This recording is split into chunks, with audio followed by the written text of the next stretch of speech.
the heck you got behind you there, Switch? You got Godzilla devouring some peeps? Well, of course, it's Easter. Oh my god. That's awesome. Hey, everybody who came on over from my stream, I'm Uncle Gutty, and this is my good friend, Switz. There's a real bab. Let's go here. You're watching Old Man Theater, where me and Switz basically pick a topic or topics, ramble on, and just share old memories. No problem, Babs. Thanks a lot, man. We might want to rename it. What do you want to name it? Older Man Theater? We're getting less theatrical and more rambly. Old Man Yells at Cloud? Old Man Yellow Cloud? I've done that before. I think we're still having a fun time though, so it's okay. I think you call it whatever you want. No, but it's a branding.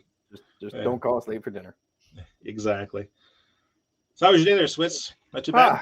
A long day. As you know, it's a long weekend for most, but I get a long week with no end. I'll be working tomorrow. You gotta. So you're the vape shop, right? Yep. And you're open, okay. Yep. Yeah. Noon to 6, so not too bad. Okay. Yeah, most things are closed up here. I got a freaking crack in my windshield of the van, so I got to figure out how to fix that sometime. Do not use packing tape. I'm not going to that for sure. Yeah, that's a bad idea. Yeah. So I'm gonna try to do that Saturday, basically. I've seen that many times around town. Yeah. So, what do you feel like talking about tonight, buddy? We're going to talk about basically Say Entertainment, but we had some wrestling going on. I know Twister went off to watch Turtles. Yeah. Clay! You got to go follow Clay. Clay is a hoot. I love Clay.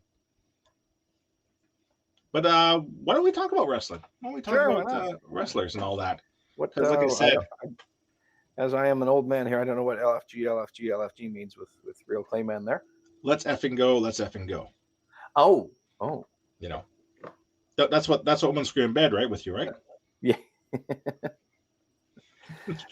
we were talking quickly there at the end of your stream about Niagara Falls Comic Con. We were talking about the wrestling guests that we've seen before and seeing that are coming up.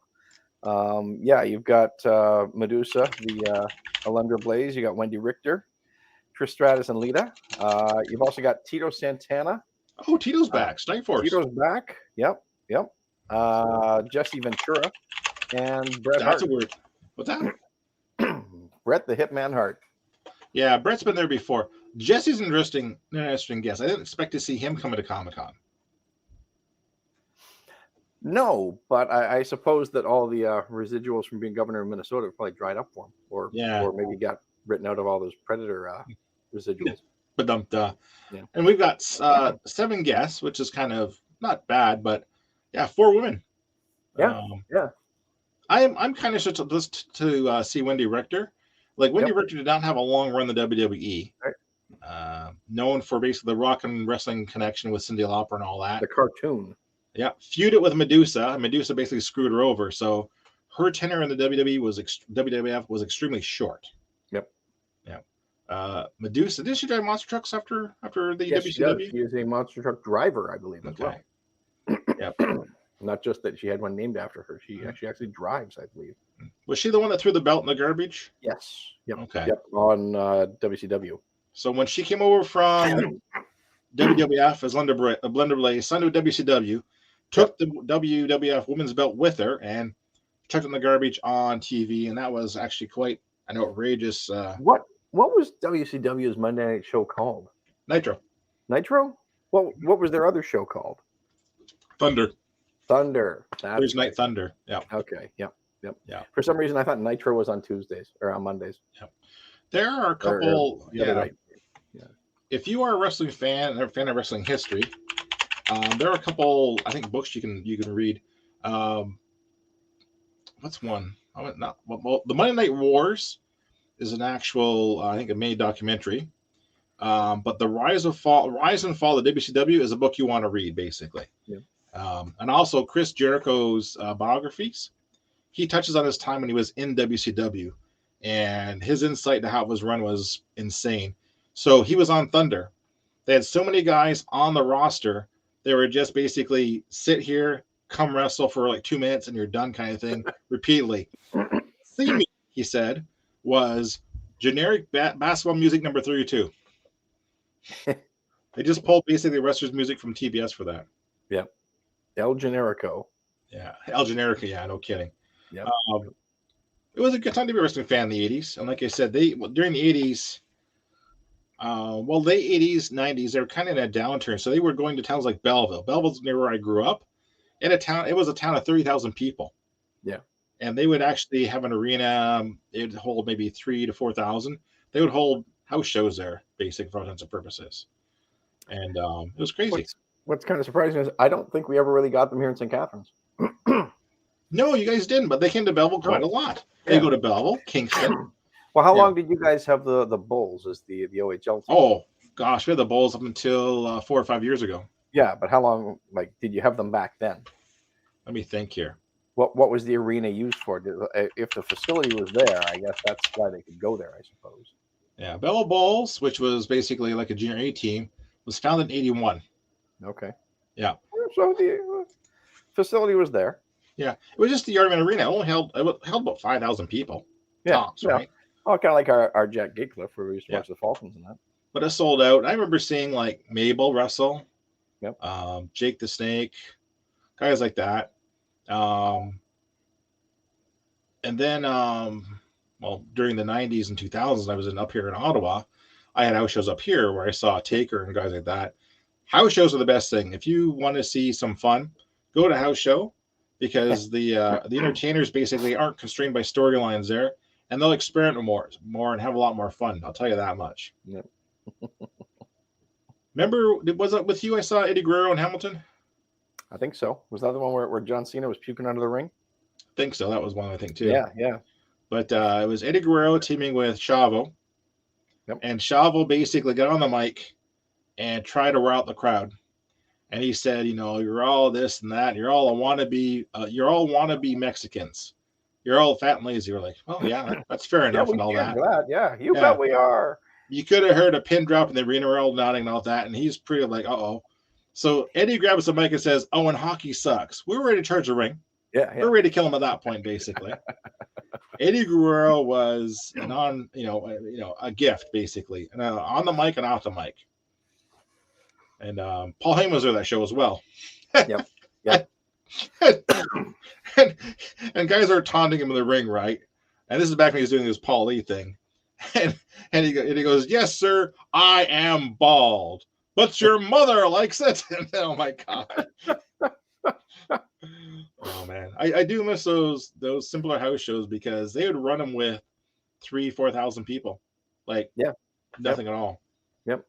Well, it was kind of like, if you want to relate it to spring training or whatever you want to call it, it was practice. The guys could go out and practice their moves, practice the matches they were going to build up to, see what worked, see what didn't work, see if a guy could actually perform a move or whatever. And sometimes you got some local talent to come along or celebrity. Oh yeah, they always did, just to kind of draw in the crowd a little bit, right? Exactly, yeah.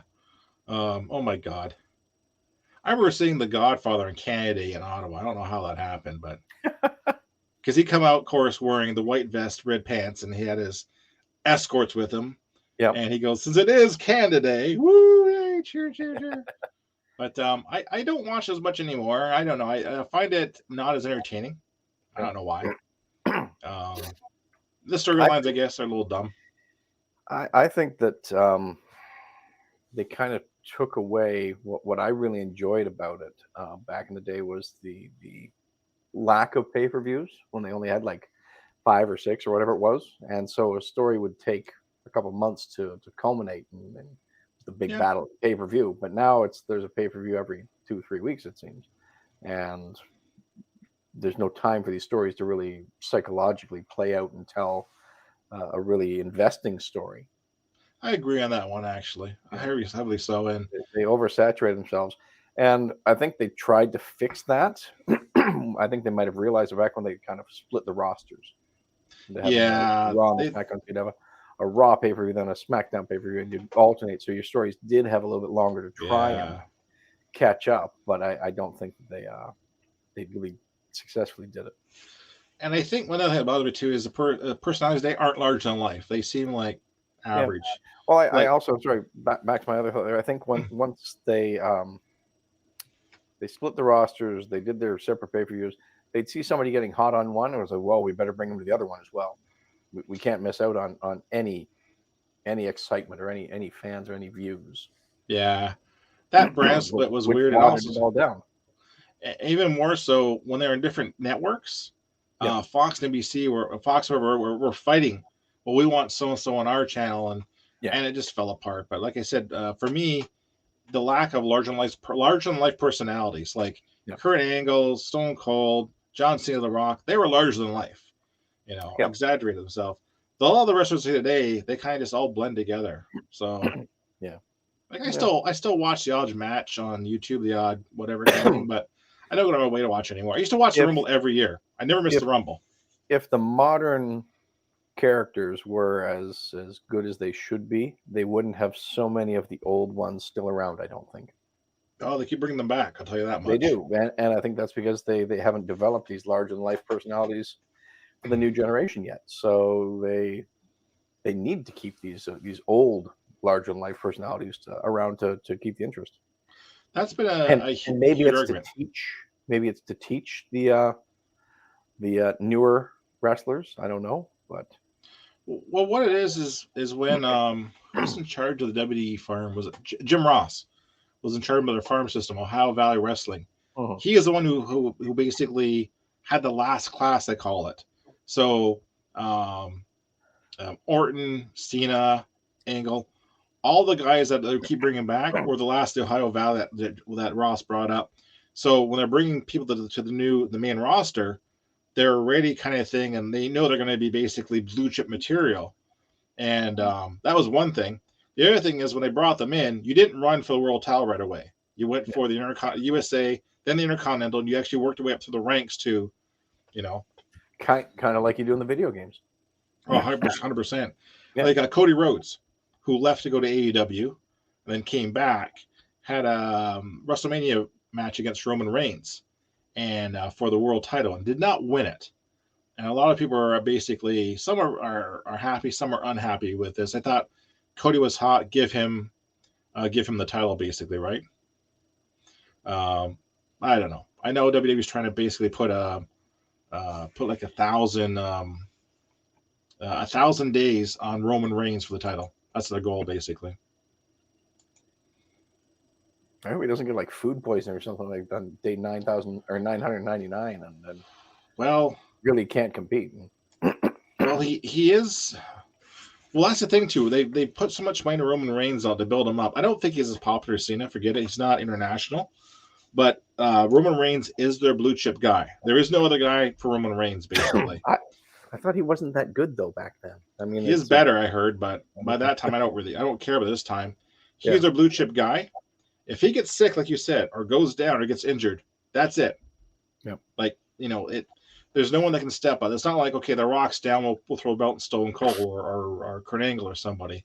Yeah. That pool of guys at the top for the world title, like you could throw it on Cody Rhodes or somebody else, but it'll be a bit of a culture shock.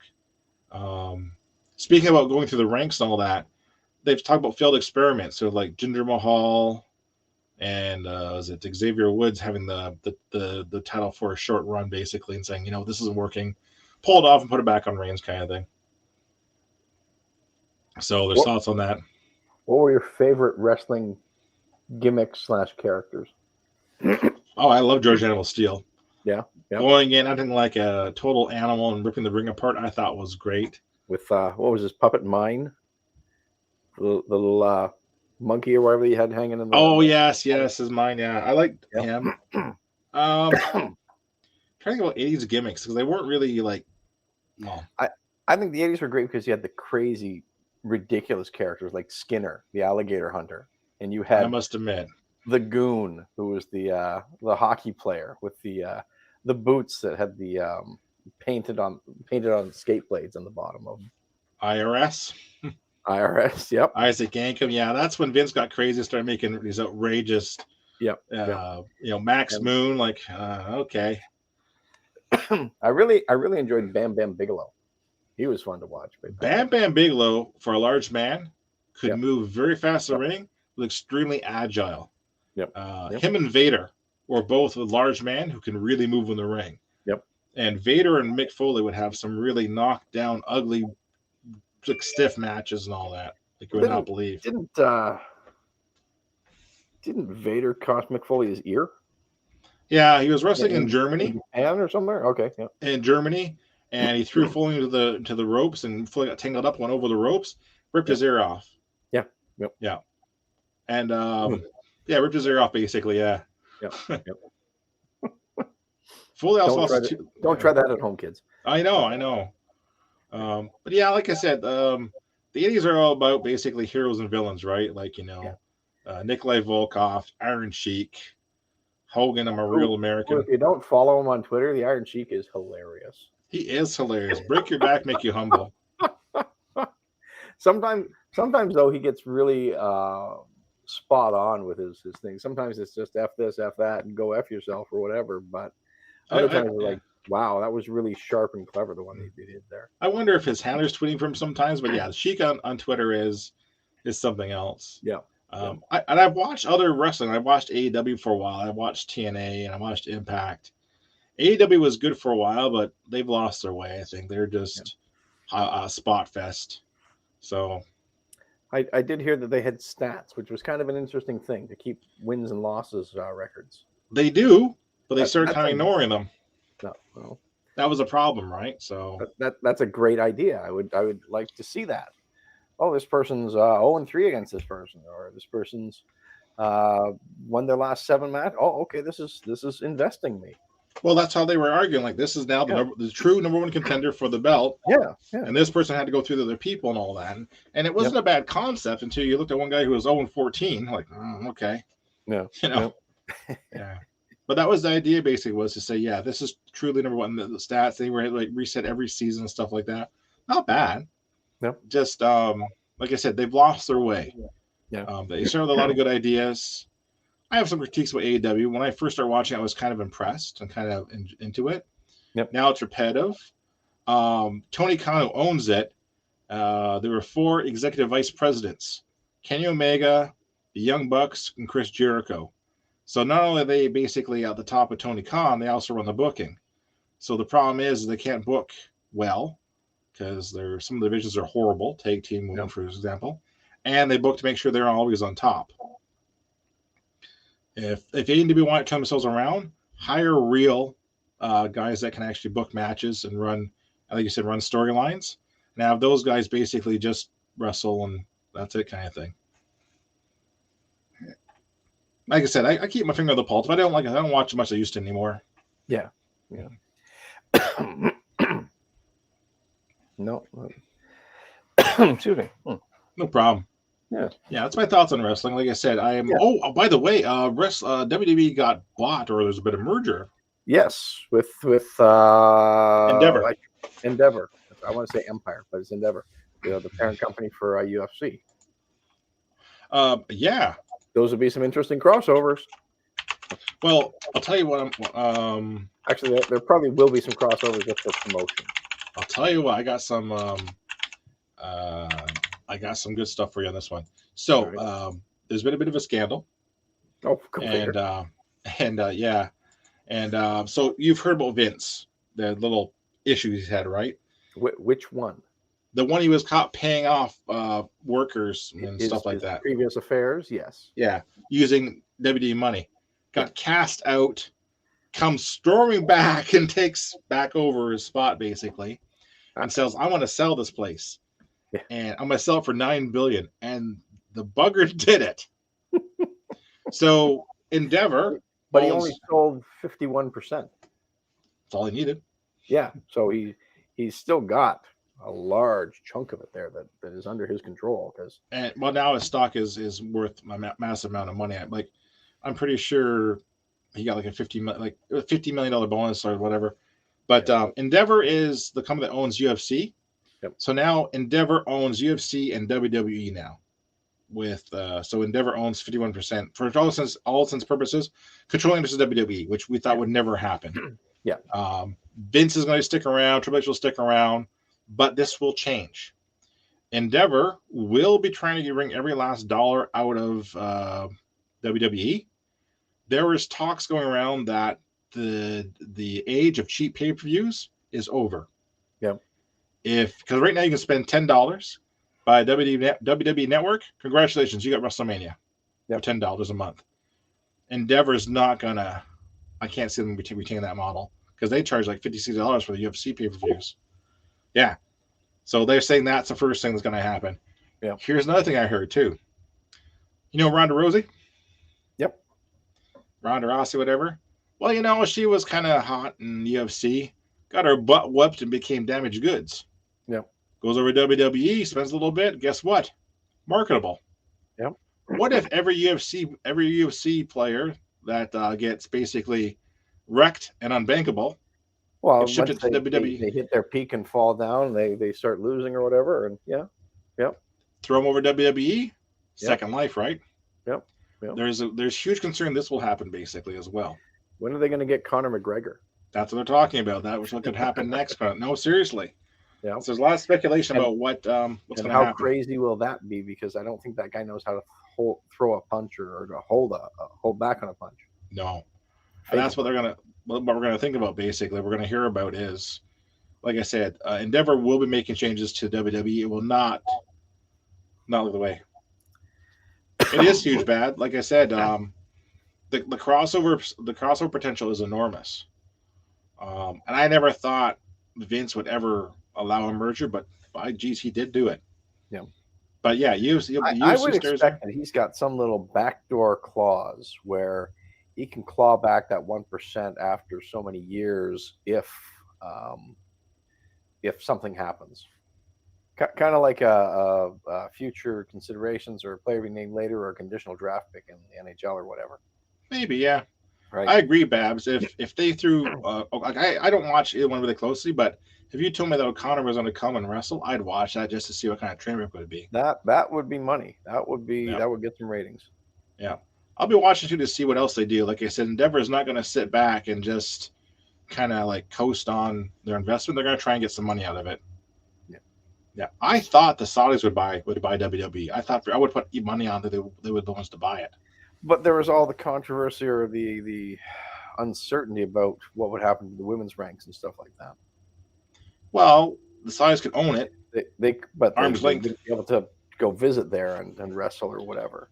They still do. Every year they have a royal pay-per-view there. Yep. The Saudis pay them a boatload of money to do it. Yep. But do the women go? They have been. So the first time they didn't, but then they went. They actually wear a full body suit and wrestle. Yeah. Okay. Yeah, they do now, and actually I referee did the full thing. But this is why all of a sudden they have that pay-per-view. They go, we want Taker to wrestle. Taker shows up and wrestle. Yeah. Like, can you imagine the money they're waving under his nose to say, can we come wrestle in Saudi Arabia? Yeah. So, but that's why I thought for sure the Saudis would buy them. Yeah. Then again, though, $9 billion to WWE, that's a huge asking price. Yeah. Even if you were buying controlling stake, you're still looking at $4.6 billion. That's a lot of money. How much is the network worth, though? And the infrastructure of the network and the technology behind it? Not much. The real value is in the merchandising. That's where the money is. Merchandising and the TV rights. That's where the money is. Yep. So that's like I said, but with the UFC and the crossover now, like the possibilities are endless. So we'll see what happens. Like I said, it just ink's still drying on it. I imagine there'll be a bit of a shakeup too. Oh yeah. Like I said, they're still wondering if Triple H will still be in control of creative, or Vince is back doing Vince stuff basically. Yeah. And at this point, he doesn't care. Woo! He doesn't. Like I said, he is so spiteful. He will burn the whole thing down around him if he wants to basically. Have you watched much AEW? No. I used to watch it when it first came on, and I was kind of impressed, but then it just crashed and burned horribly. Well, the fact that it was all old WWE guys just kind of really reminded, I think, myself and probably a lot of people of WCW. A bit. Taking the leftovers, taking the scraps, taking the cuts, taking the roster cuts.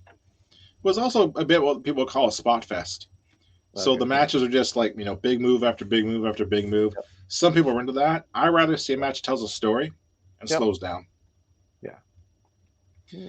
And the tag teams are horrible because you know how 5 seconds ago the ring tag in, and basically they'd be like in the ring for like 5-10 minutes going out like whatever kind of thing.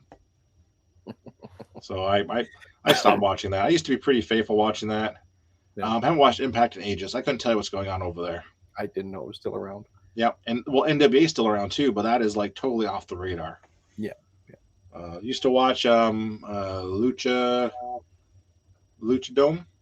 That was pretty good actually. Again, off TV now, so I haven't seen that. Yeah. I do still go back and watch old ECW matches. Okay. Yep. Because that is absolutely brutal. Watching Spike Dudley getting tossed in the crowd and then passed around, all stuff like that. Like you just kind of laugh at that.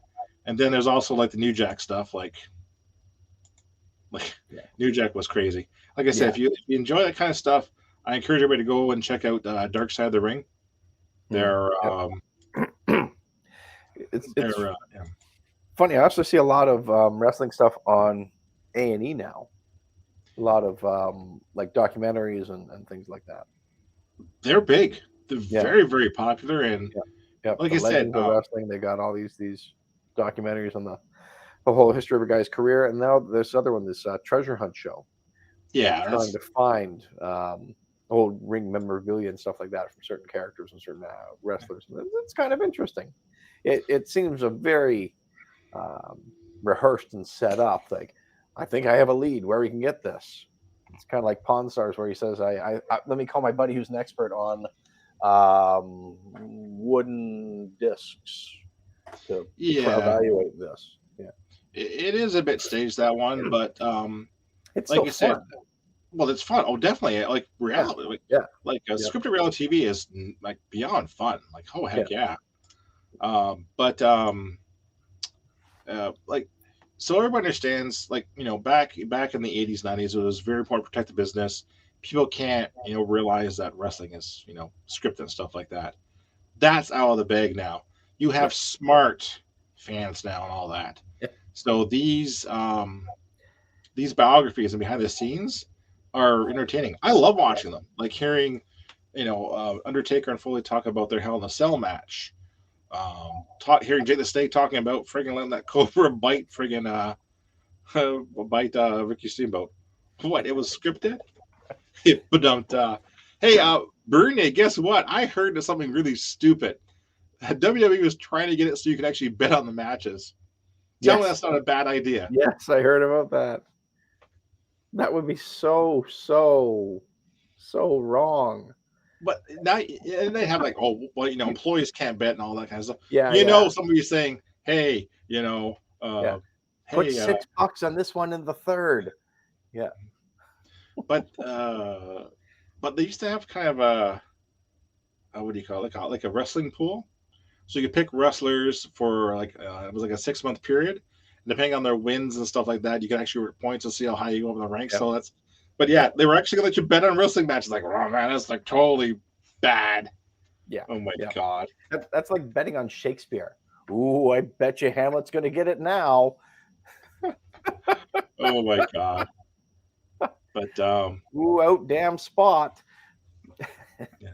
Watch out, Macbeth. So the 7 wrestlers are coming to Niagara Falls Comic Con. You want to meet any of them, or? Yeah, I would think so. I think maybe I need to apologize to Bret Hart. Yeah, oh my god. Yeah, so you weren't at this con. I was not. This is a good one, though. But I remember something. We were wandering around Niagara Falls Comic Con. It was the first one they did at the convention center, so it was the first big one. So it must have been the second or the third year of it, I think. I think so. And it was the first year I went, and I went with a couple of friends, and we ran into their friends who were working for Kojiko,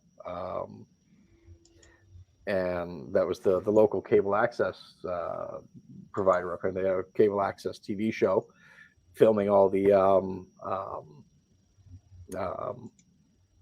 celebrities and just seeing this whole thing unfold. And Bob Romeo was the one guy that was there, and he said, "Well, Bret Hart's here. He didn't want to interview us, or they couldn't interview him, or something happened. They couldn't get a full interview with him, or maybe it was because the line was too long, or something like that. But they couldn't get up to his table to interview him, or whatever it was. So they wanted to do just some pan shots here. Oh, there's Bret Hart in the background, and this is that." They said, wasn't Bret Hart in that Western TV show Lonesome Dove? And we were all kind of looking at each other. Yes, he was.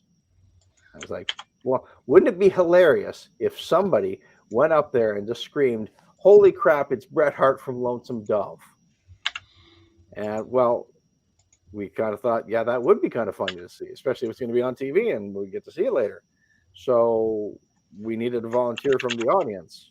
It wasn't very hard to figure out who was going to do it.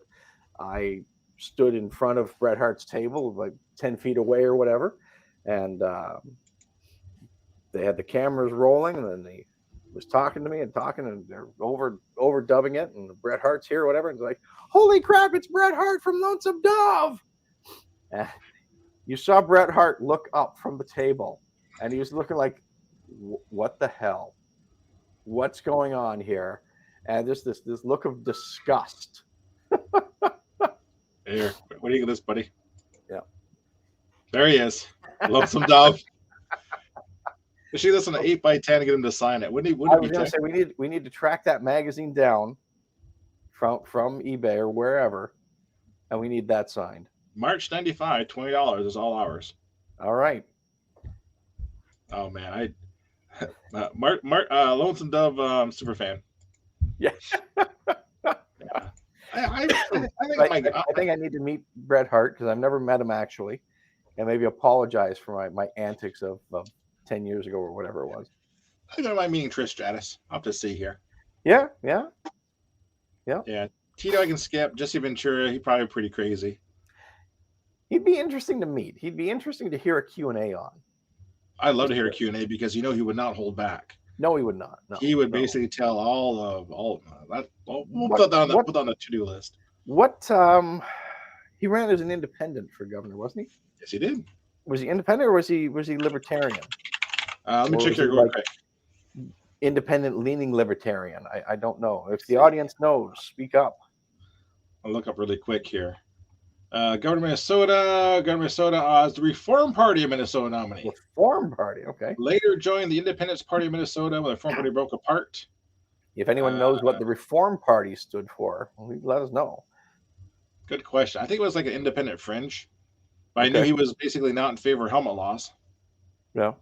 And he only spent $300,000 for the campaign and won. And he beat basically a career politician.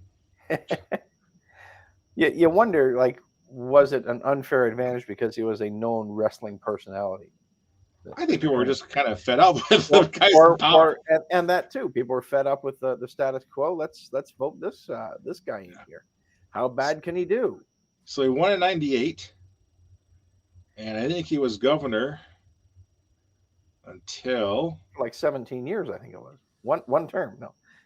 No, he went a long time. We're trying to find out here. Let's see here. 02. Well, I thought it went longer than that, basically. I know he was governor for a long time. Yeah. But he was a little crazy because he believed in the death penalty. What else? It was. Well, do you remember when Howard Stern ran for governor of New York? Oh, I remember that well too. Yeah, that was an interesting thing. He said that he was going to run. He had three things to do or whatever it was, and as soon as he got them passed, he was going to step down and let whoever was assistant governor or lieutenant governor take over. And I think one of them was the death penalty. One was like using prisoners to clean up the highways and stuff like that, or whatever. And the third one was like free Sirius radio subscriptions. So get this. It probably wasn't the radio subscriptions. He was his positions were basically one house government, not this two house crap. He says property tax reform. Was this Howard Stern or was this? This is Ventura, pardon me. Yeah, okay. all for gay rights, all for medical marijuana, and all for abortion rights. It's quite a very weird. Well, you know what he said? What everybody wants to hear: fiscally conservative, socially liberal, and that's the way he was. Yeah, and I don't think there's a whole lot wrong with some of that. Let me see here. My computer's messing up here. I'm trying to figure out his governor run. It's on the Wikipedia here. 99 to 03. Wasn't long. 4 years. 4 years, one term. Okay. Yeah. I assume that's one term. Yeah. How long was Benson on the air for?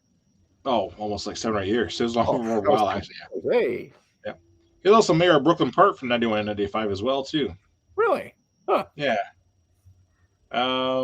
Yeah, he's kind of, and he had a failed presidential run too in 2020 or something like that. Like, not surprised. Weird guy. Yeah. Famous or favorite celebrity mayors? Who got Jerry Springer was mayor of what? Was it Chicago? Chicago? I think so. Look it up. I thought it was Chicago. I thought Baltimore for some reason. Okay. Sonny Bono was mayor of. Wait, no, he wasn't mayor. He was a politician, I think. I'll look it up here. Jerry Springer, I'm pretty sure, was Chicago. Sounds about right. Clint Eastwood. Yep. Carmel, California. Yep. Mayor of Cincinnati from 77 to 78. Cincinnati. Okay. Yep. Really? That's it? I thought he like forever. No, 1 year as friggin' mayor. Huh. Don't think you can think of that. Wow. Well, what's Sonny Bono now? What's that? Palm Springs? I'm looking at celebrity mayors here, basically. Okay. I'll look it up here. Jesse Ventura, yeah. Celebrity mayors, U.S. But Palm Sonny Springs. Bono was the mayor of Palm Springs, California. Yeah.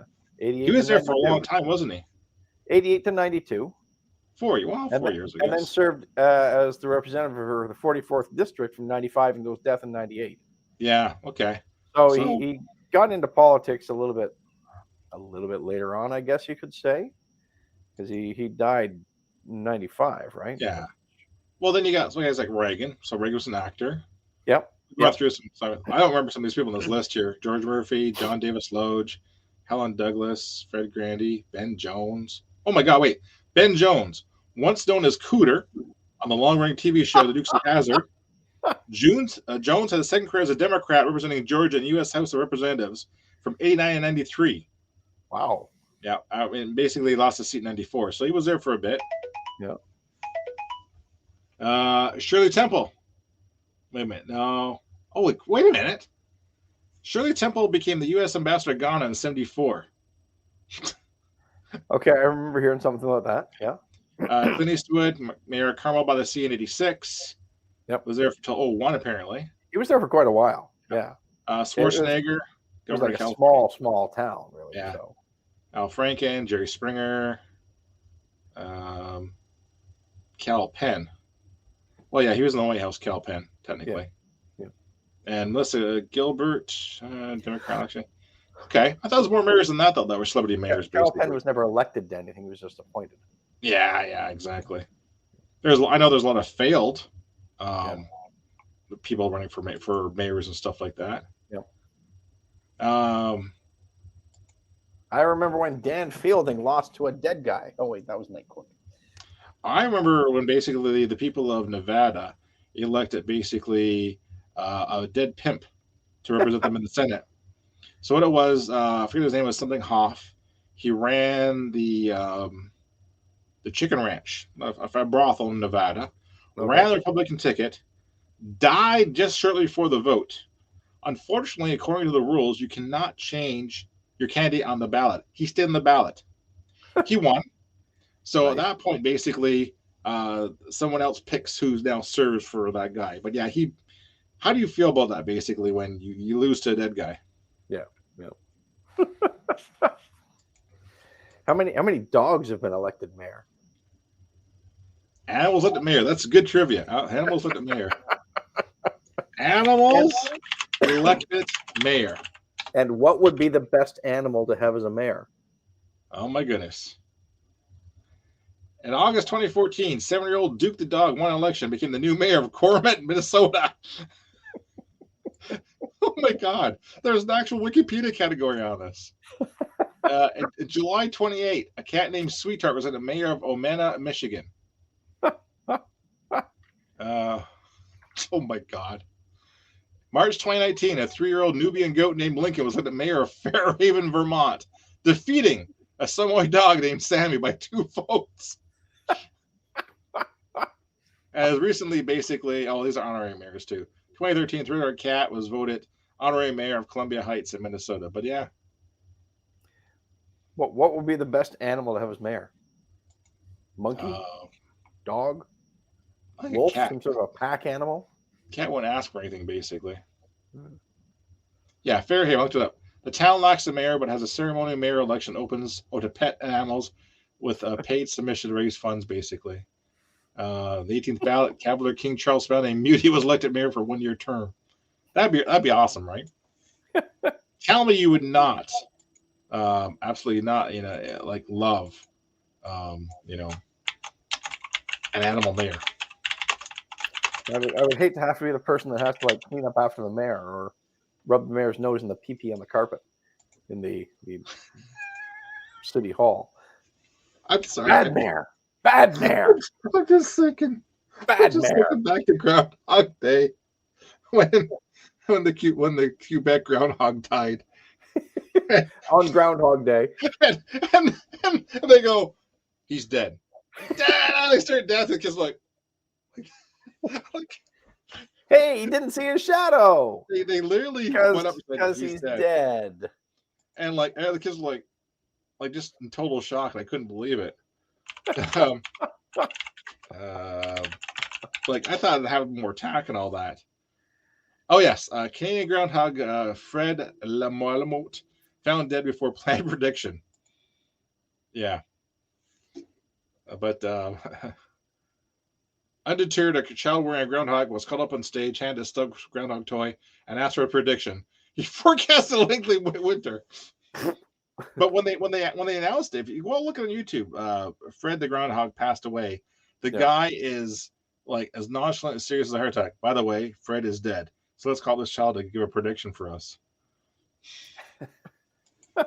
So we found out that some towns do not have a true mayor can elect animals as mayor. That's something to know about. We've had a bunch of monkeys on city council before, so why not? Oh my God, no kidding, basically. Yeah. But yeah, I thought that Eastwood and Bonnell were mayors for longer than that. I thought Justin Trudeau was longer than that for governor. Yeah. Schwarzenegger must be the longest governor then. Longest celebrity governor, I think. Unless Reagan was longer. Reagan went to president. I don't think he was governor. I'll check. He was governor of California. Yeah. Really? Yep. Okay. Yep. I'll check here. Let me see. Governor of California, 67 to 75. That's 8 years. Yeah, 2 terms. Yeah, that'd be long enough. Any Americans out there still listening? Do they have term limits on governorships like they do stuff? I know Arnold. That's what stopped Arnold. Oh, okay. So in California, he was basically at the end of his term for governor, I think. Yeah. Yeah, he ran. He had 2 terms. He had 8 years. Okay, all right. So that makes sense. Yeah, Jerry Brown is 8 years. Succeeded. What's going on here? But yeah, Schwarzenegger. Yeah, it looks like to be about 8 years basically. Because Gavin Newsom was elected in 2017, so he can be there till 2027. 2019, so he'll be there till 2027 basically. Yep. Yeah, so I think it's a 2-year term in California, which is why Schwarzenegger didn't stick around. 2-term limit, yeah. This isn't a bad idea because we've had premiers that have way past their best before date up here, that's for sure. Premiers, prime ministers, everybody, yeah. Yeah, no kidding. Yep. I would love to have a cat as a mayor. That'd be cool. Yeah. I think it'd be really cool, actually. Or even a budgie. A budgie would be cool, right? This is the mayor, tweet, tweet, tweet, tweet. Wait until the mayor sees that putty tat. I got a funny mayor story. It's not animal related, though. Okay. But I do follow the mayor of Gambian, Ohio. I think it's Gambian, Ohio mayor. I found him on TikTok. He called himself Mayor Lovecraft. Mayor Lovecraft. Because he's a Lovecraft impersonator. And he's actually a mayor of Gambia, Ohio. It's a small town. His name is Lehman Kessler. He's actually really kind of interesting fella. And he did a little thing about how he got elected mayor. So what happened was he encouraged people to get involved. And he went to city council and says, hey, I got an idea for something. And they go, oh, that's really good. What else you got? And so they went to be on a committee. The next thing you know, he's running for council. And then all of a sudden, basically, he's running for mayor and wins. He's a mayor since 2020. And he goes, he's actually kind of cool. He goes, yeah, all of a sudden, basically, I'm mayor. This is like wow kind of thing, right? He talks about what he does day to day, but like all of a sudden, he's just mayor. So basically, he settles disputes and stuff like that and makes towns improvements. But yeah, he says if you get in politics in a small town, before you know it, you can wind up being mayor. Like, I don't even know what's going on. In the last election, what was the last election? Was it provincial or federal? I think it was provincial. I'll think about that. Let me see. Provincial? Let's see. Or was it the mayoral election? Oh, for us? Oh. We just I can't remember. Anyway, out in Port Colborne there was two guys running for this seat. The one guy was the incumbent, had been there for umpteen years or whatever. His estranged brother ran against him because he was tired of seeing his brother run unopposed. And he hadn't spoken to his brother in like 20 years or something like that. So he ran against him just to try and spite him and show him that, like, it shouldn't be this easy. You can't just run unopposed to get whatever seat it was. Okay. We had a federal election in 2021 and a provincial election in 2022. Okay. A municipal election. Ours just happened recently. It was for mayor. Okay. Yeah, we have our municipal elections are also in 2022, basically. Yeah, it was a mayor election. Yeah. Okay. Yeah. So he ran just to basically spite the guy, right? Pretty much. Let's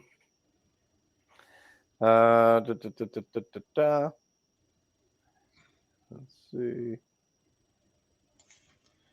Because we had he got some votes, but yeah, he was basically said he didn't want his brother to just run unopposed and win again.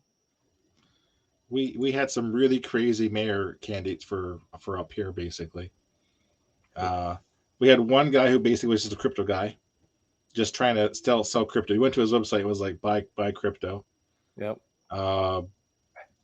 He had one guy basically that was like trying, like, almost like the Pirate Party of Canada, like doing something really bizarre and all that. Oh my gosh. But yeah, the guy just trying to sell crypto, I thought was pretty funny, if you ask me. You see Lord Binface over in the UK? I love the UK elections. Lord Binface is amazing. This guy who's got like a Darth Vader robe on or cape and a garbage can on his head. It is somewhat of a UK tradition to run flamboyant candidates in like the silly party and whatever over there. And believe it or not, Lord Binhead was running in friggin' Boris Johnson's riding. There's Lord Buckethead and there's Lord Binface. One of them, I think it's Binface, because that one guy stole his gimmick. Yeah. So I forget. But yeah, the funny part was he was running in Boris Johnson. Him the same as Boris Johnson. Count Binface. Count Binface. That's the new one. Yeah. But he ran in Johnson. Boris Johnson's running. See, Boris Johnson thinks this guy is absolutely hilarious. He goes, "I want to get more votes than Boris Johnson." I don't remember too many wilders and candidates. Like, we do have some really weird parties here in Canada. Obviously, for those who are playing at home, we have the Rhino Party, which is a pure parody party. They want to basically raise the value of empty beer bottle returns, stuff like that. Move the capital to Toronto of Canada because it's easier and stuff like that. Yep. We have the Pirate Party of Canada, who basically want to be like pirates and all that. What else we got here? Like really fun Canada paralegal parties. We have the Communist Party of Canada, which, you know what, probably isn't like a bad idea. you look at their manifesto, like, you know, they still run quite a bit. I know they like, you know, like it's like oh my.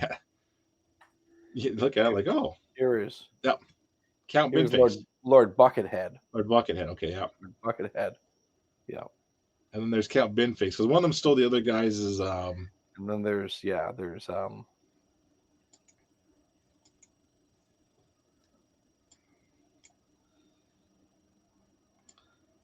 Lord that was the original guy, and the other guy now is the other guy was the original party there. But yeah, that was part of the Canada Party. We had a Pirate Party. We have, like I said, we have a Communist Party in Canada, and you're like, well, that's kind of crazy. No, they're, you know, at this point, I'm willing to go communist. It gives me a free toilet paper at this point. Except that the guys who run for the Communist Party are actual nut jobs. Yeah, they are actual nut jobs. They're the ones who have crawled out of the woodwork, trying to get some grasp at fame, and most of the people in town know them. And you see, it's like, oh boy, it's Bill Run. Holy crap! So, let's go back to 1993. Doug Henning, world famous Canadian magician, launched the Natural Law Party of Canada. His mystic yogics ran 231 candidates in like 300 some odd ridings, basically. One of his platforms was he's going to basically take 100 transcendental mentalists to Parliament Hill to actually meditate and lower the budget or lower the debt. Won no seats, got 0.6% of the popular vote, but yeah, that was his the Natural Law Party run by a magician. Doug Henning still alive? No, I think he passed away from cancer. I think so. Yeah. Passed away in 2000 in Los Angeles, California. Okay. Yep. Yeah, he was good. You know who's made a reappearance on Twitter lately? Don't say Kreskin. I won't say it then, but you read my mind and got it. Oh yes, Kreskin. Amazing Kreskin. He should have freaking came to freaking Comic-Con. Yeah, well, he's hitting the convention circuit again, apparently, down in the States, a bunch of places. Come on. I mean, Amazing Kreskin. Yep. For those who don't know the Amazing Kreskin, you should know the Amazing Kreskin. He is an American mentalist who actually got his start in Canada with the World of Kreskin and all that. Has never forgotten it. Loves Canada. Still tours and performs. Right. And does I wonder how much he loves it because he hasn't come back to see us. Maybe he's trying to avoid COVID. Mm-hmm. But he's a scream to watch. I get a kick out of him. Yep. His show is really fun to watch there. It's still great. CJOH. Oh yeah, I believe it's still your local CTV station up there in Ottawa. It's gone now. It's just CTV now. Oh. Yeah. It's, like I said, that's another thing too. All these local stations like CJOH. Well, I used to watch Watertown Channel 7. WWNY from across the river. Yep. You know, those local stations I really miss. Those local affiliates I really miss, basically. We had Channel 7 was the ABC affiliate down in Buffalo, and it was WNED-TV, I think it was. And they had the Commander Tom show on Sundays. Commander Tom was awesome. Commander Tom was this on since the 60s. He was this space adventurer or whatever, like a kid show. Yeah. But he was also the local weatherman.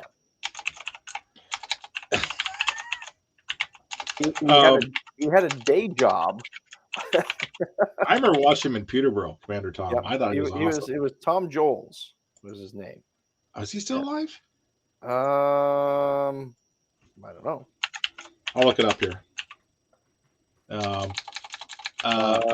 Yes, apparently he is. He's 89 years old. He loves Commander Tom. He loves to be remembered Commander Tom. Yeah. Holy crap. So he was Commander Tom from, get this, like 57, I'm going to say. Yeah. Really? Wow. Let me see. Well, he started broadcasting in 65. So maybe not. But he was basically, let me see here. Tom Jones show launched, initial stance, drills around Adventures of Superman. The Commander Thomas Jones show launched in 65 ended in 92.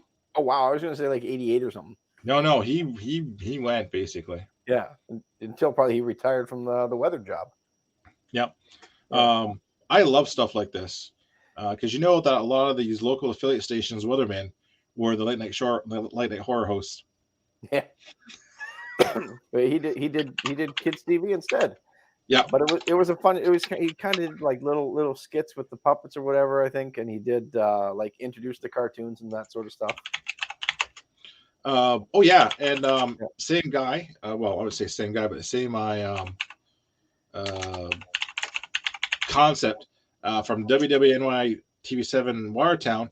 Danny Burgess on Saturdays would host the Cubs for the Scouts for half an hour, show cartoons and stuff like that. I was going to say it was Commander Danny or something like that. We're going to have a fight here. But yeah, a lot of them either doubled as kid show hosts, which was occasional, or like I said, I know a lot of the hosts doubled as their horror show host at night. Yeah. Well, because you needed to pay the bills, right? You do whatever they needed you to do. Well, what it was basically they had access to these pretty much cheap horror films they could show for next to nothing. Yeah. So they needed basically like someone to host it basically, and oftentimes I crack right up. It would be basically either the weatherman or someone local would actually would do stuff like that. But there was one there's a guy, I forget who it was basically, but he was Dracula and he'd do some of the most stupidest stunts ever. Like the Count Floyd sort of. Yeah. Like he had this friggin' he was like drag racing down the main strip and that thing there, or some of the stuff he do was crack it up. Well, Elvira, I wouldn't necessarily was TV from the TV station, but she was hired to do the same concept. Yeah. Yep. Do you remember Uncle Bobby? Bimbo. Bimbo the birthday clown. Yep. Yes. Oh my God. Yep. That's a throwback. That was CFTO. That was channel 9 down here, CTV. Another children's show's host. Please go look it up.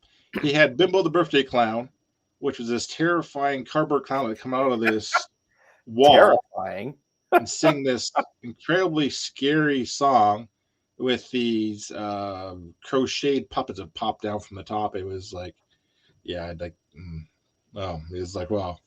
I guess he was basically lecherous drunk too, from what I heard. But I cannot confirm that, but I heard that. But yeah. Oh, you got to check this out. And now it's birthday time, and when it's birthday time, we always have birthday pickers. And today we have, what's your name? Marion. How old are you? 3. She's 3 years old, and she has her brother with her today. And what's your name? Robbie. How old are you, Robbie? 8.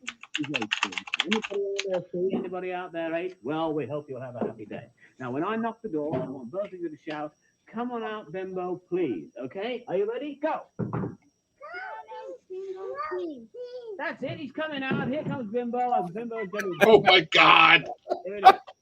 Introducing Bimbo, the birthday clown, and the son of Happy. Bimbo, Bimbo, I'm the birthday clown, you know. Bimbo, Bimbo, here I am for Bobby's show. Oh my God! I would like to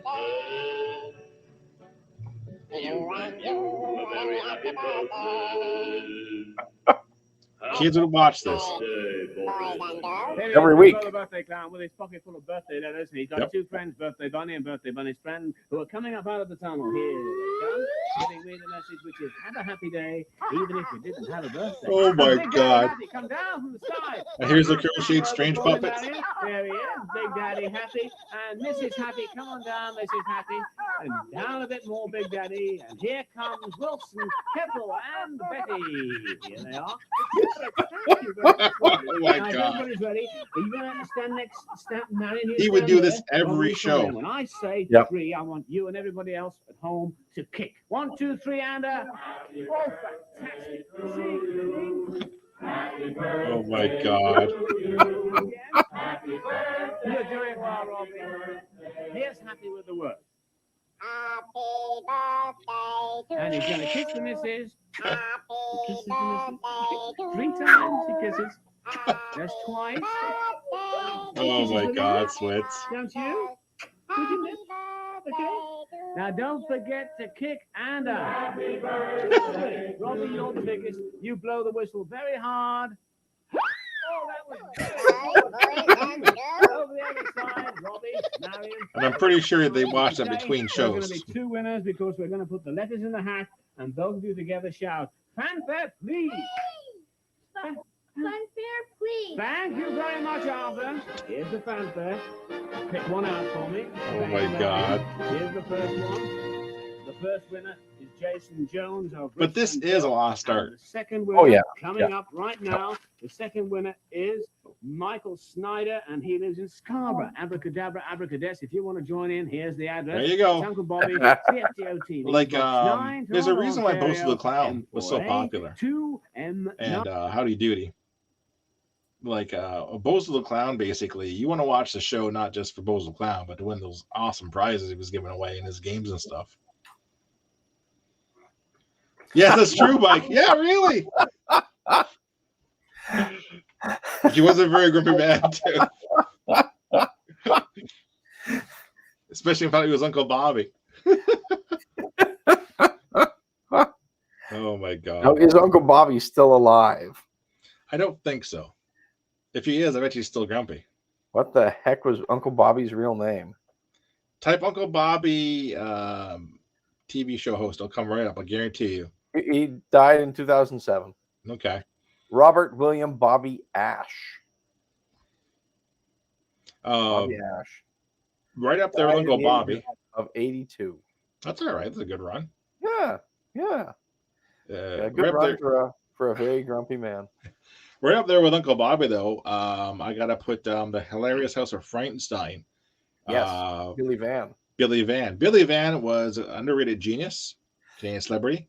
My first introduction to Billy Van was when grade 10 computer class. Yes.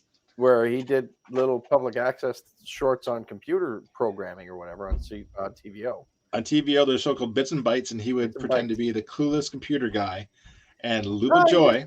I don't think he pretended to be cool because he knew he was cool. No, the clueless. Yeah. Oh, clueless. Oh, yeah. And Luba Joy would tell him what to do. That is diskette. Yep. Put it in the drive and all that. Yep.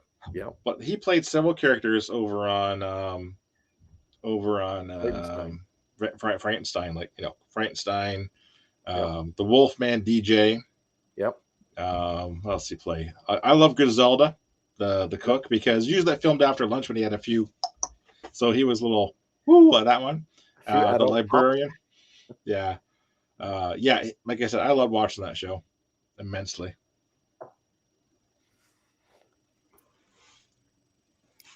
So we kind of forgot to talk about video games. It's okay. We can talk about anything we want. No one's watching. It's true. It's our show. It's like what do you call it? It's like a major league. No one's watching. Michael's watching. Bob Euchre. But TV show hosts, like I said, children TV show hosts has kind of gone to the wayside with the loss of local affiliates and stuff like that. It's all centralized cable, right? But I remember watching like Bozo and Uncle Bobby and all those like, Romper Room. The idea of being able to go down and get on TV, as a child, that was a big thing. Even to be in the audience. Yeah. It was parodied in UHF. Remember when Word Al had the Uncle Nutsy show? Yeah. And kids were in the audience, like exactly. And I still think, like I said, that's why Bozo the Clown was so popular. To go down, get there, get hyped up, and maybe win a few prizes. And well, the kids in the audience had a hoot. They had a great time, right? Oh, exactly. Cartoons and all sorts of stuff. Yeah. But once we lost local affiliates, that kind of, you weren't allowed. That was lost. Yeah. But that led to the rise of family game shows, such as Double Dare. Yes. Don't forget that one, because you want to be on there, watch stunts and see stuff like that. Also, too, there was a series of shows, stuff like that I thought was really cool, such as Jungle Run, where kids would do like physical stunts to get stuff, Temple of the Lost, Jewels, whatever kind of thing. These are all basically physical activities that kids had to go on and try and do outrageous stuff to get prizes and all that. And it was always good to watch. Candy. Was that or a Timex watch or a Timex watch or a bike or something like that? Yep. Uh, I got your new background picture here. Bimbo. But yeah, like my kids used to love watching Jungle Run. We would wait at my mom's later than usual to watch it because it only came on like TV, and it was always fun to watch. And there are still versions of it out today. Like even up until recently, there was a game called Splat-A-Lot, which was like basically a Wipeout for kids with a castle theme and all that. My brother and my nephew still love watching the Florida's Lava show. Hey, some of my kids basically. It's a simple concept. Yeah. Let's talk about physical game shows. Physical game shows. That's a good one. Instead. Game shows.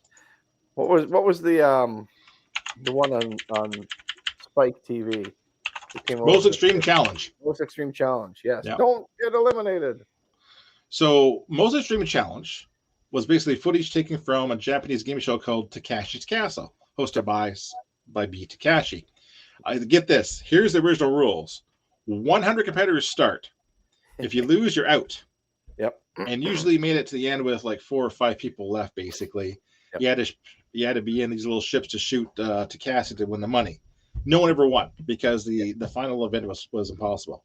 Yeah. The MXC guys got a hold of this stuff and just dubbed over with funny sayings, and it worked. Yeah. Because it was insane, basically. Well, when you think about it, that kind of gave rise to American Ninja Warrior. Wipeout? Yeah. Even though you can argue that Ninja Warrior is a lot more physically taxing and a lot more more intense. Ninja, they started wearing costumes and stuff like that. Some of them too, and having teams and. Well, Ninja Warrior basically requires stamina and skill to do. Yeah. You can't just come some poor schmuck off the street to do it because you will fail. But you know what? I want to be the poor schmuck off the street who goes off and tries it because it looks like it would be a hilarious, fun time. I would not make it past. I would not be able to like climb the stairs and ladder to the first event, but I'd probably throw my back out up there. We don't worry about people winning wipeout. We just want to see them get wiped out and wipe out. Well, yeah. It's kind of funny because I had a talk with my buddy Shane Dark one time, and I asked him about Takashi's Castle. Do you think we could create a Takashi's Castle version in Canada? And he goes, easily. We could find easily 100 people to sign up every show, a waiver, to risk our lives to do something stupid. Easily, he says. You know who we talked to? We talked to Effin Birds there, Reynolds, and get him on this. We could do it. We could really do it, actually. We could do it. Yeah. Let me see. Was his whole philosophy that there's money out there for shows just to lose money. Well, exactly. We can lose money with the best of them. We can. But there's Wipeout, like that, Cash Castle. And there's Florida's Lava. I know all about losing money. I'm divorced. But But I was trying to think, is there any other really physical game shows I can think of? Like American Gladiator, well, that kind of predates it a bit, but it was physical. It was fun. What was your favorite American Gladiator event? And why was it the tennis ball cannon? Well, tennis ball cannon was cool. I was like the football one because I like watching them try to get smoked around the gladiators. Yeah. But yeah, they had bombs over they could pick up as they were running, and they could lob them at the thing to hit the target to stop the gladiator from shooting, which was kind of cool. I would just be trying not to like get hit half the time, but yeah. Those tennis balls looked like they were coming at a fair clip. I know, and I wouldn't want to get tagged by them. I like how the prize was like something like 10 grand, like something innocuous, basically. Yeah, and something that was not worth the pain and suffering you were going to endure for the next few months. No, it wasn't, definitely. Yeah. I can't think of any other really physical game shows, but those ones stick in my mind. The Florida's Lava is pretty physical. I think of that one. Yep. But nothing else really pops in my mind. What about the Professional Tag League? Yeah, I've seen that. Professional Tag League. Yep. Which like is almost like parkour crossed with that. Like, that's interesting. I believe you're petting a green string dog there, aren't you? I have my Dane beside me looking for love, which I deeply enjoy. She's telling me it's time to go to bed soon. Which date is it there? Dane. It's the Sapphire. Oh, okay. I thought you said date. Oh, yeah. No, it's Sapphire. She's telling me it's time to go to bed soon. I said, yeah. 6 more minutes, babe. We'll go to bed. Huh? But yeah, like the physical game shows. No, go for a walk and then go for a ride in the car. Yeah. Thank you for riding the car. Ride in the car. Want to go for a ride? Oh, she can't hear because you got the headphones on. I know exactly. I'm not dumb. I look dumb, but I'm not dumb. I'm trying to think what other physical game shows have there been. I don't care. I'm going for a ride in the car. Make sure you go outside for bed and do your business, Greg, before bed. Yes. But I'm trying to think though that like Wipeout, I guess, was the king, right? And then it kind of just and it kind of just basically American Ninja Warrior. There was an old game show which was like a money maze or something like that, where people had to like walk through a maze to get to the prizes, and they had like a team of contestants, like a husband and wife or whatever it was. One was up top, one was in the maze. You're right. The person up top would like guide them, no left, no right, no left, to get to the prizes, or whatever, and they have to get back out. Maybe it was called Money Maze. It was kind of fun. I think it was like trivia or whatever at first to get them into the maze to see how many prizes they could unlock or something like that. But like I said, nothing beats MXC, Most Extreme Challenge. No. Nothing beats that. Yeah. Like it's still funny to watch. You know what I've done? I have gone on to watch other Japanese game shows on YouTube. I haven't understood what they're saying. I've seen one where 4 people are on top of a wall and things are being thrown at to knock them off the wall. I've seen one basically where there's this great big huge set of stairs that are just covered in oil. They're trying to climb up basically. Watch them all falling down. Japanese game shows are fun in my personal opinion. And you know what? I'm going to go out on a limb and say that there's a writing void in Japan that we could probably fill. I think we could. If that's the high class of, or the high bar of their writing. If you add a little bit of fear and let's a little put bit oil of on stairs and see if they can do it. Yeah, that's all it is. Yeah. A little bit of fear, I saw one clip of a practical game show, a practicals joke where they dressed up 4 people in mascot costumes. Did not tell this one person in particular that the explosions were fake. Made them run. It's a meme now. Made the person run while explosions are going off around them until they panic and fell down, basically. But the explosions are kind of real, just like going off. So yeah. Oh man. Well, Switz, I might go up and wander off here soon. Yep. Have you watched anything recently there? I'm waiting. I'm going to start The Last of Us soon. Okay. And I'm waiting for The Mandalorian to drop, basically. Do it all I've been trying. Yeah, I'm trying to go out and see John Wick 4 and oh shoot. I'm caught up on Picard. Me too. I'm really enjoying this season so far. It's hit its stride. It has hit its stride. I skipped season 2. You didn't miss nothing. I didn't think so. Really had no interest because I didn't enjoy season 1 that much because Picard was not Picard, and their foreshadowing was ridiculously obvious. So here's some spoilers for anyone who hasn't seen Picard season 1, which aired 3 years ago. Oh boy, Picard has a brain tumor or something, and he's going to die. Look at this. We've got this blank android here that we haven't imprinted anything onto. I wonder what's going to happen. Oh, he died, and they put his brain into the android. Spoilers for season 2. Let's go back in time and not say Wales, but just say Picard with Q. Oh, okay. Yeah. The end, That's the other one I want to see. Brittany point out Dungeons & Dragons. I want to see Dungeons & Dragons, and I want to see John Wick 4. I've heard nothing but good things about Dungeons & Dragons. Now, as we're old, and remember the old Dungeons & Dragons cartoon? Yes. Remember that?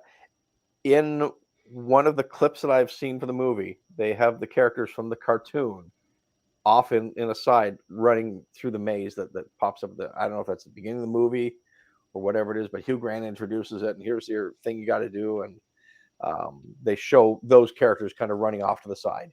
Here's even something cooler too. Probably never to be seen again, but it's just a cute, great little nod for the nostalgia factor for those of us who did see the cartoon. Some of the merchandise they've been putting out are using the characters from the cartoon to promote it. Like they have a new player's manual with a barbarian figure on it. It is Bobby the Barbarian. So I'm looking forward to it. I think I've got my fingers crossed that they finally found the good mix of nostalgia and modern stuff.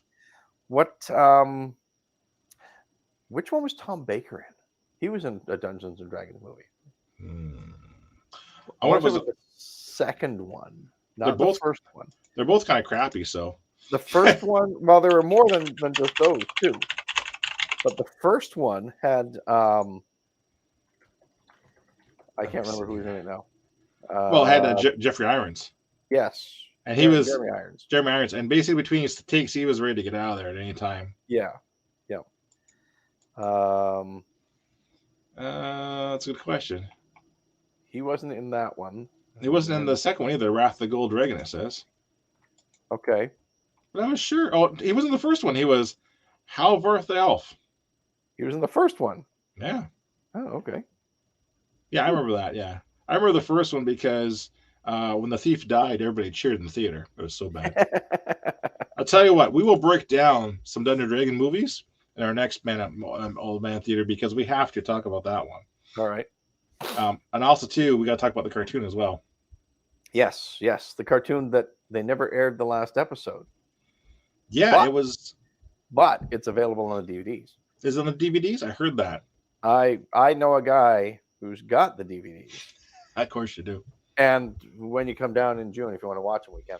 I kind of want to watch how that ends up because that was actually a good series. I want to talk about it too because I'm the guy that got the DVDs. You got the DVDs because that series is what distracted Gary Gygax from his company and was kind of the reason why he lost the company. In fact, he wasn't a very good businessman. He was distracted by Hollywood. Well, right, you know what they say about Hollywood? What's that? It's a roll of the dice. Ba-dum-duts. Hey. I plan on going to the theaters this Saturday. I'm going to go see Simulant, which is a new movie coming out. That up. Yes. I did tweet it out from an old beloved dormant account. It's got Robbie Amell in it, Jordana Brewster, Simu Liu, and Sam Worthington. But I plan on seeing it because it is directed by a friend of mine, April Mullen, who we met at Niagara Falls Comic Con a number of years ago when they released their movie 88. Yes. Which was, I was going to look that up now for a second here. That was 2015. Wow. And that long ago, 8 years. Wow. Time flies. Yeah. Time flies like an arrow. Fruit flies like a banana. Ba-dum-da. Hey. But yeah, I'm here all night, folks. I'm going to try to get the theaters soon, but like I said, I want to see those two films for sure, basically. Yep. I got to check this out because they are doing a little meet and greet afterwards or whatever. And being from Niagara, she'll be down here to talk about it. And I think they did a premiere tonight in Toronto, actually. Nice. They're doing one on it's tomorrow in Toronto. Okay. And then Saturday's in Niagara. Nice. So I'm going to go check that out because I haven't been to the movies in quite a while. Not much to see, really, in my opinion. No. But hey, to go see a friend is always a good thing, and to support some local filmmakers. I wouldn't really call it independent film when you've got a cast like that, but still, it's kind of grassroots and from the not the big studio side. It's just put up by Mongrel Films, and it looks like a really good movie. It looks like it'll be a lot of fun. English outside of the mainstream films, I'm all support because I love. Well, and I, with my background, I've supported them and their Wango films for quite a while through the store and all that. We brought in all their stuff and always hyped up anything they had. It's always good to support local talent and just homegrown talent and Canadian talent, I think, because it can get lost on the big stage. And it's nice to have, it was nice to have places where you could see or get told about these movies, such as your local video stores, because now it's just lost in the algorithms and humdrum of Twitter or Instagram or whatever. And if you're not following the right things, you're never going to hear about some of these things. Well, exactly. So it's nice. It was nice to have outlets to kind of push some of this stuff for these tremendous, these talented people who put their life and soul into these things to entertain us. Oh, 100%. No, like I said, it's been a good night, Switz. And like I said, if you check it out, let me know how it is. Yeah, we'll do. Yeah, we'll do. Maybe maybe she can be a guest star on an Old Man Theater one day. We can get a real insight into the filmmaking world. Get her autograph before she gets too Hollywood on us. Yeah. All right, Switz, until next time, all the best. Like I said, always good chat with you, dude. Yep. Good to see you again. You've been busy with some family and stuff like that again. So I've had family in and out of town the last 2 weeks, so hopefully I'll get back more to being on the streaming schedule. But yeah, thanks a lot, Babs. Much appreciated. Like I said, next time we'll probably covering Dungeons and Dragons, the cartoon, and the movies for sure. Yeah. That'll be on the list. Next time we won't. I was going to say we might have a script. But Babs, if you want to know anything, you want to hear us talk about anything, throw it up on the Twitter. We'll definitely talk about it. We will go on about anything. Trust us. follow us both on the Twitter there at Gutshotc. And that's you, Switz _TV. _. We're working on changing that. We'll see if we can. I think it's still another month away, and I can change my username. All right, then, bud. Until next time. All right. Yep. Cheers. Everybody, thanks for watching. Much appreciated. It'll be up on YouTube later. Watch the skies. And as always, have a good one. All right. There we go. Perfect. All right, Switz. Ciao now. Yep. Thanks a lot, everyone. Bye.